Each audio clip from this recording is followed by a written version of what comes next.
कोसा, कासा और कंचन की नगरी चांपा में विराजी मां समलेश्वरी की महिमा शहरवासियों पर बनी हुई है। जो भक्त मन में सच्ची श्रद्धा और विश्वास लेकर मां की दरबार में पहुंचता है, उसकी झोली खुशियों से भर जाती है। नवरात्रि स्पेशल में देखिए मां समलेश्वरी की ऐतिहासिक तथ्यों पर आधारित हमारा दूसरा भाग। यहीं से चांपा जमींदारी की स्थापना हुई। इसे मदनपुर 84 के नाम से जाना जाता है। जमींदार परिवार का मुख्य निवास ग्राम पहरिया था। जमींदार परिवार ने हसदेव नदी के पश्चिमी भूभाग में मदनपुर में माता महामाया की स्थापना कराया। संबलपुर की आस्था न टूटे, इसलिए जमींदार परिवार ने मां समलेश्वरी देवी की भी मंदिर की स्थापना कराया। इसी के साथ ही माता को चांपा की कुल देवी माना गया। यहाँ हर चैत्र और कुंवार नवरात्रि में मनोकामना ज्योति कलश स्थापित किए जाते हैं। बैगांव और पंडितों की निगरानी में परंपरा अनुसार विशेष पूजा अर्चना होती है। मां समलेश्वरी मंदिर में खासियत यह भी है कि मां को तिथि के अनुसार भोग लगाया जाता है, जिसका अपना विशेष फल है। प्रतिपदा को घी का भोग लगाया जाता है, जिससे रोग से मुक्ति मिलती है। द्वितीया को शक्कर का भोग लगाया जाता है, इससे दीर्घायु की प्राप्ति होती है। तृतीया को दूध का भोग लगाने से सभी प्रकार के दुख दूर होते हैं। चतुर्थी को मालपुआ के भोग से विघ्न बाधा पास नहीं पटकते। पंचमी को केला का भोग लगाने से बुद्धि कौशल में वृद्धि होती है। षष्ठी को मधु के भोग से शांति की प्राप्ति होती है। सप्तमी को गुड़ के भोग से शोक दूर होते हैं। अष्टमी को नारियल का भोग लगाने से शांति मिलती है। नवमी को लाई का भोग लगाने से लोक परलोक में सुख मिलता है। सप्तमी की रात मां समलेश्वरी को नींबू की माला अर्पित की जाती है, जिसके लिए भक्तों की अपार भीड़ उमड़ती है।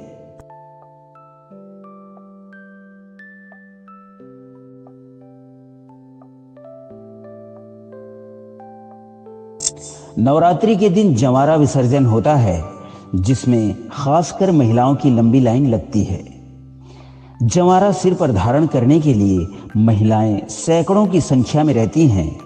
इनका करीब 200 मीटर तक जंवारा धारण किए महिलाओं की कतार रहती है। मान्यता है, जो महिला अपने सिर पर जंवारा कलश धारण करती है, वो खुद को सौभाग्यशाली मानती है। बाजे गाजे और मांदर की थाप पर झूमते हुए जब महिलाएं सिर पर जंवारा लेकर निकलती हैं, तो कई लोग देवी की भक्ति में पूरी तरह रम जाते हैं।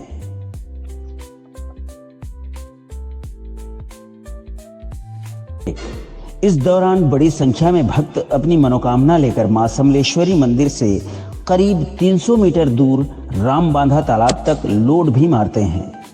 इस अनूठी परंपरा का दर्शन करने दूर दूर से भक्तों की भीड़ उमड़ती है।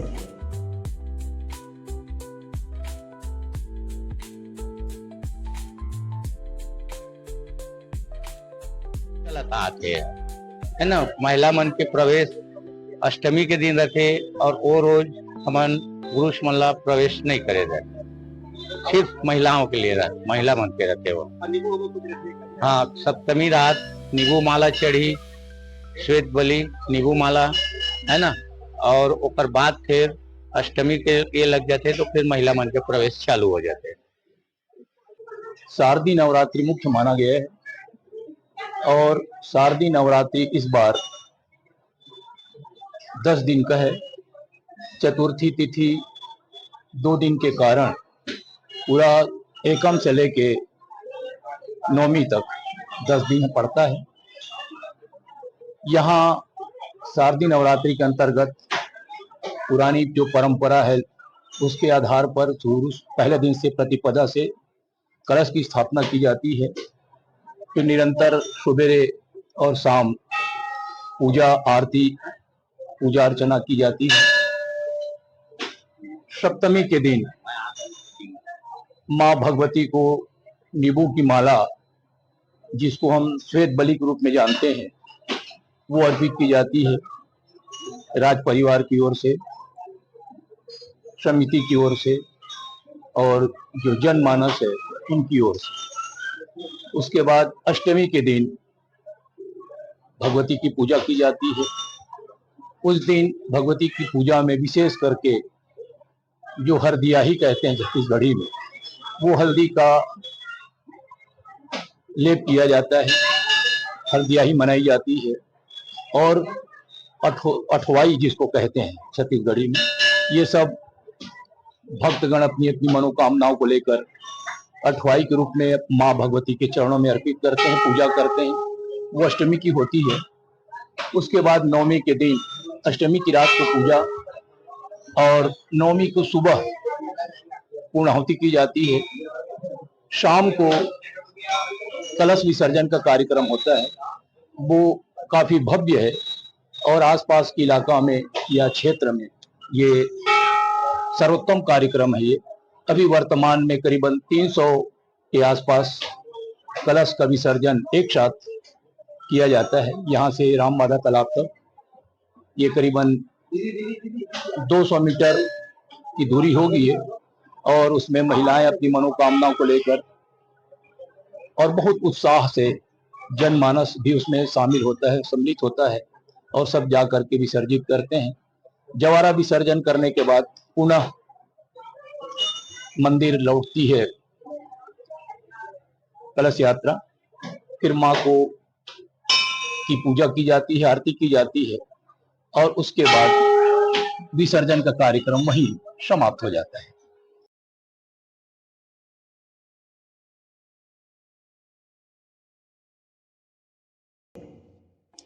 चौथा स्तंभ न्यूज के लिए ब्यूरो रिपोर्ट जांजगीर चांपा।